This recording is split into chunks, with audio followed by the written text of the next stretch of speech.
หมอยซุงค่ะหมอยซุงพี่ๆน้องๆผู้ปานแห้งขาวใส่หมะหอมกุกกอกค่ะเมื่อในก็เป็นวันที่6เดือนธันวาคมที่4ปี2025ในตอนรายการเฮาค่ะตอนในเดียวเนาะพี่น้องค่ะมารับถ่อมโดยเกี่ยวกับเลยลองไล่เหตุกลางไฟป่าแลลองตั้งอันเฮ็ดให้ไฟไหม้ป่าในค่ะพี่น้องค่ะเพราะว่ามาด้วยข่าวคิวในค่ะเนาะเฮาค่ะเนี่ยก็ใกล้ๆได้ยินข่าวเกี่ยวกับไปลองไฟไหม้ป่าเสียก็ล่ามไหม้ป่าเฮิรนเยว่ะปืนเตียนก้นเมืองอยู่เศร้าว่าเจ้าในเนี่ยค่ะอันนี้ก็ เดี๋ยวเลยว่าไว้มองมางอำไลเนี่ยค่ะเนาะอ่อนตั้งเปิ้นได้แต่ก็เฮาคามาถ่อมด้วยลายเฮกลางมันไหนค่ะข้อที่1ในค่ะให้เฮาคาด้วยหิมห้อมเฮิรนเฮาคาว่าจ่องมันมีไหมไหมต่อค่ะอำนั้นก็สังเสเมียวๆอันมันจางจับไฟไลง่ายเฮ็ดจังไหนค่ะนะเหมือนหนังว่าเฮาคาอยู่จำ105จำป่าเถิน5สัง5แหละจังไหนก็ให้เฮาคาปักดาด้วยอยู่ตาเสว่าไฟนั้นจ่องมันมาจำเฮิรนเฮาเฮ็ดจังไหนค่ะบ่เป็นไรได้ก็ อย่าไปป้อผาดเฮิรนตัวเจ้าเก่าหึงหนาจังไหนคะให้ปักดาด้วยอยู่ตาสิจังไหนคะกำในข้อที่2เนี่ยค่ะให้เงิงแวอย่าไปป้อจู้ไฟเนี่ยค่ะเนาะสังเจ้าหนังว่าอำลองใหญ่หนานนั่นเนี่ยเนาะอย่าไปจู้ไฟเนี่ยค่ะมันก็เตใส่ไฟฟื้นเนี่ยเมื่อเหลียวซ้ำมันเป็นข้าวแฮงข้าวของเฮ็ดจังไหนแลเพราะว่าเฮาคาลืมโคดไฟอำนั้นก็โคดอำหมดเลยเจ้าไหนมันก็จังเฮ็ดให้ไฟเนี่ยมันปลิวกว่าเสล่ามไหม้ไหลเฮ็ดไหนเฮียก็เพราะว่าเฮาค่ะอยู่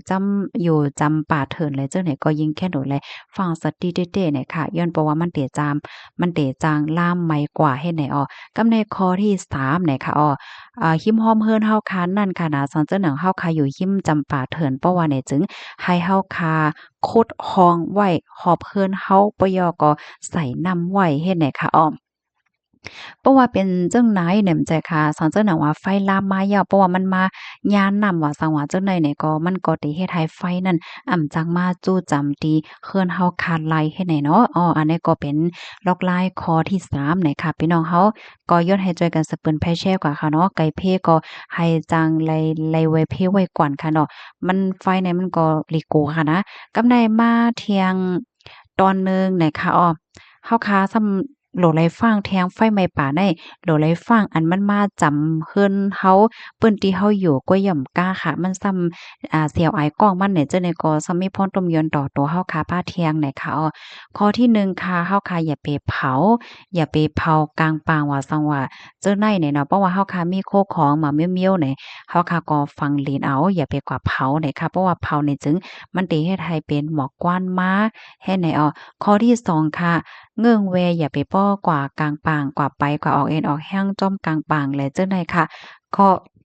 ข้อที่3มื้อเฮาคาที่ออกเขาออกเฮิ้นกว่านั้นก็เฮาคาโหลไหลตื้ออันต้มโซบต้มโคนังอยู่ตาเสค่ะข้อที่4ปีกผักโตปีกผักโต โฮแรงตีเฮือนเฮาคาหนังฮือฝนเต็มจังเข้ามาจู้เฮือนเฮาเนี่ยค่ะข้อที่5ค่ะเมื่อเฮาขาฮอดรถก้านั้นก็ให้แลสติเสียวก็ฮอเนี่ยค่ะเมื่อเฮาขากว่าแต่ในปื้นดีอันมีหมอกควันว่าสังว่าเจ้าไหนก็ให้เตอสติเนี่ยค่ะบ่เป็นไรเดะก็เฮาอย่าไปเอาหมันมันโลงว่าสังว่าเจ้าไหนเฮ็ดได้ค่ะค่ะอันนี้ก็เอามาฝากตอนปันพี่น้องเฮาค่ะลอกลายเฮกัง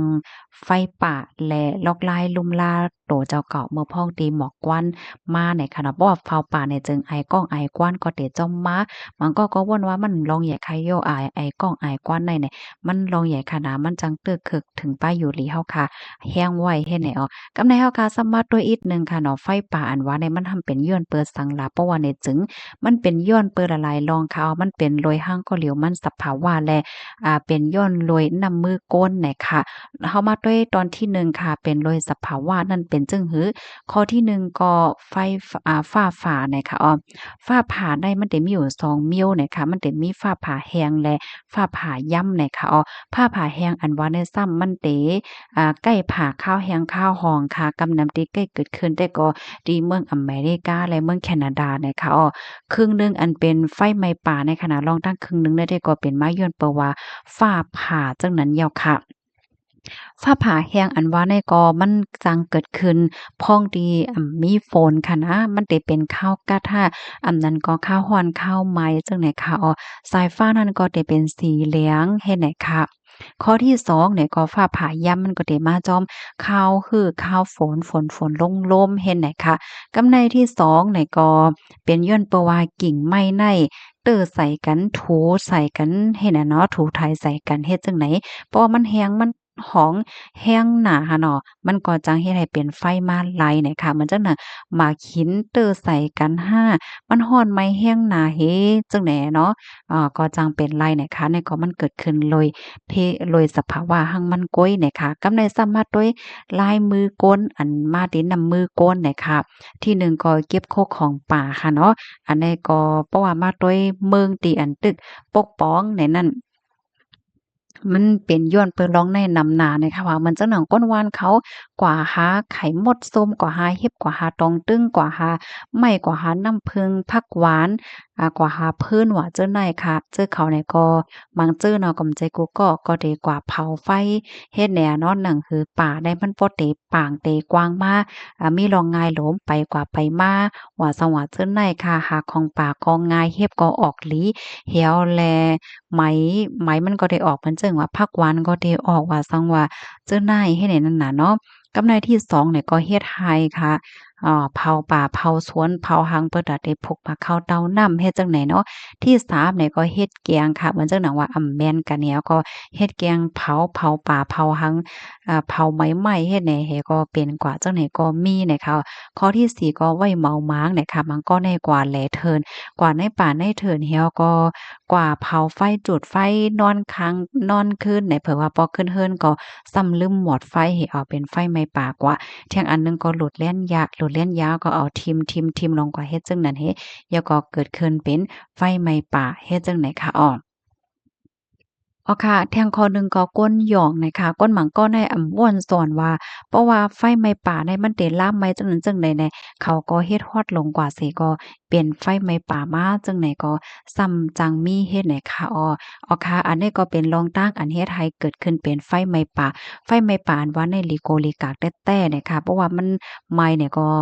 เฮิรนเย่ว่าสังว่าจังไหนก็มันจังป้ากว่าป้าจอมจังไหนเนาะมันจังหนังเมื่อป่นมาแหละจังใดเฮาค่ะก็ ใกล้ๆไรหันตีในข่าวค่ะเนาะพี่น้องค่ะเป็นไฟไหม้ป่าเนี่ยก็มันก็ง่ายๆค่ะเนาะเฮิรนเย่ว่าสังว่าได้มีลองลูกไว้แลลูดซุ่มสางเซ็นเจอร์ในตั้งหนำตั้งหลายเฮ็ดให้เขาก็เปิ้นนั้นแหละเมื่ออำไปเป็นเพในก็ให้ไลเป็นลองแวเพไว้ก่อนว่าเฮ็ดจังไหนค่ะค่ะข้อมูลอันใดค่ะเลยปีมาที่ห้องการฝ่ายสิ่งแวดล้อมเมืองจึงไทยปันตั้งโฮไว้เนี่ยค่ะค่ะนะย้อนให้พี่น้องเฮาค่ะกูก็อยู่ลีกินหวานในรถเพกันค่ะนะไม่ใจไผ แล้วก็จอยแชร์ก่อนนำค่ะเพราะว่าเพศไฟเนี่ยจึงพี่น้องค่ะมังจื้อก็เดจื้ออันยามหันเนี่ยก็ติคู่หลีค่ะเนาะว่ามันหลีโกแลลองรูดซุมมันเนี่ยเป็นหือนั่นน่ะเนาะมันไหวหังค่ะเนาะเพศไฟในค่ะไว้ใจไผก็สะเปิ้นแพ่แชร์กว่าใส่กำค่ะเนาะฟังไว้นำค่ะอ้อไม่ทรงค่ะ